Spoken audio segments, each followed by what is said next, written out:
जय हिंद दोस्तों, स्वागत है आपका एक बार फिर से आज के करंट अफेयर के वीडियो में। आज है 12 जून और 12 जून से रिलेटेड जितने भी करंट अफेयर के क्वेश्चंस बनेंगे सारे हम इस वीडियो में डिस्कस करेंगे।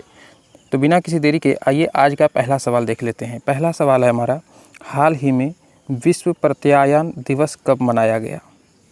दोस्तों इसका राइट आंसर लगाइएगा ऑप्शन नंबर बी यानी कि 9 जून को।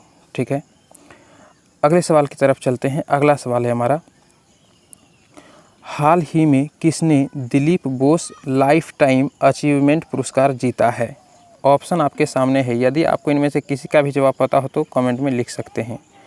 इसका राइट आंसर होगा ऑप्शन नंबर सी यानी कि उपयुक्त दोनों। इसका राइट आंसर होगा ऑप्शन नंबर सी यानी कि उपयुक्त दोनों, यानी कि नरसिंह और रोहिणी लोखंडे। अगले सवाल पे चलते हैं। अगला सवाल देखते हैं क्या है। अगला सवाल कहता है, हाल ही में केंद्रीय कृषि और परिवार कल्याण मंत्रालय के अनुसार कितने किसानों ने पीएम किसान सम्मान निधि को छोड़ा है? दोस्तों इसका राइट आंसर लगाइएगा ऑप्शन नंबर बी यानी कि 1,16,000। अगले सवाल पर चलते हैं। अगला सवाल देखते हैं क्या है। हाल ही में भारत और किस देश के बीच पहली कमांड और कंट्रोल कंपैटिबिलिटी बोर्ड की बैठक आयोजित की गई है? दोस्तों इसका राइट आंसर लगाइएगा ऑप्शन नंबर बी यानी कि अमेरिका। अगले सवाल पे चलते हैं। अगला सवाल देखते हैं क्या है। हाल ही में भारत के अमन सहरावत ने हंगरी के बुडापेस्ट में कुश्ती रैंकिंग सीरीज 2024 में कौन सा पदक जीता है?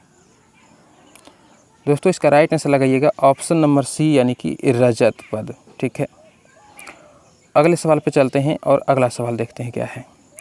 हाल ही में कहाँ प्रेरणा स्थल का विकास किया जा रहा है?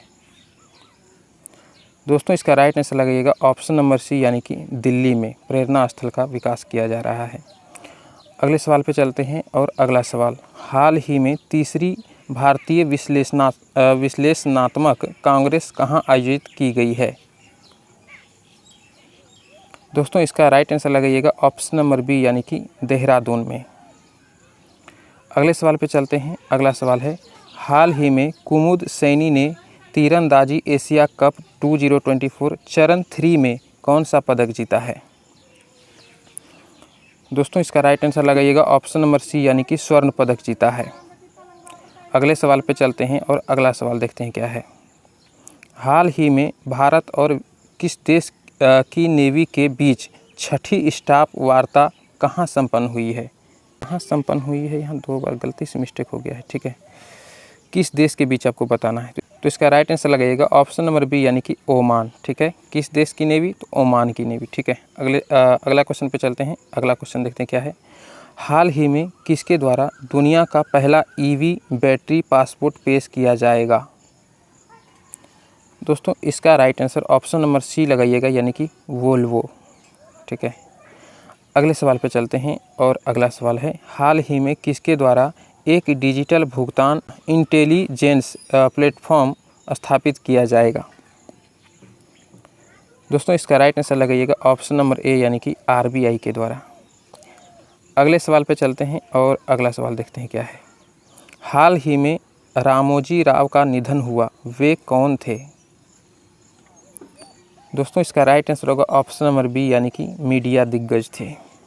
ठीक है, अगले सवाल पे चलते हैं और अगला सवाल, हाल ही में भारतीय प्रवासी कलाकारों ने कहाँ रेट्रो रिवाइवल नामक एक प्रदर्शनी का आयोजन किया है? दोस्तों इसका राइट आंसर लगाइएगा ऑप्शन नंबर सी यानी कि यूएई में, यानी कि संयुक्त राष्ट्र अमीरात में। अगले सवाल पर चलते हैं और अगला सवाल है, हाल ही में भारत का पहला बायोस्फीयर रिजर्व टाइगर रिजर्व के भीतर कहाँ बनाया गया है? दोस्तों इसका राइट आंसर लगाइएगा ऑप्शन नंबर सी यानी कि उत्तराखंड में। अगले सवाल पे चलते हैं और अगला सवाल है हमारा, हाल ही में गाम्बिया के सिविल सेवकों के लिए चौथा मिड करियर प्रशिक्षण कार्यक्रम कहाँ सफलतापूर्वक संपन्न हुआ है? दोस्तों इसका राइट आंसर लगाइएगा ऑप्शन नंबर बी यानी कि नई दिल्ली में सफलतापूर्वक संपन्न हो चुका है।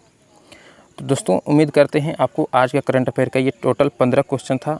हर वीडियो में हम लगभग 15 क्वेश्चन कवर करने की कोशिश करते हैं जो इम्पोर्टेंट हो सके।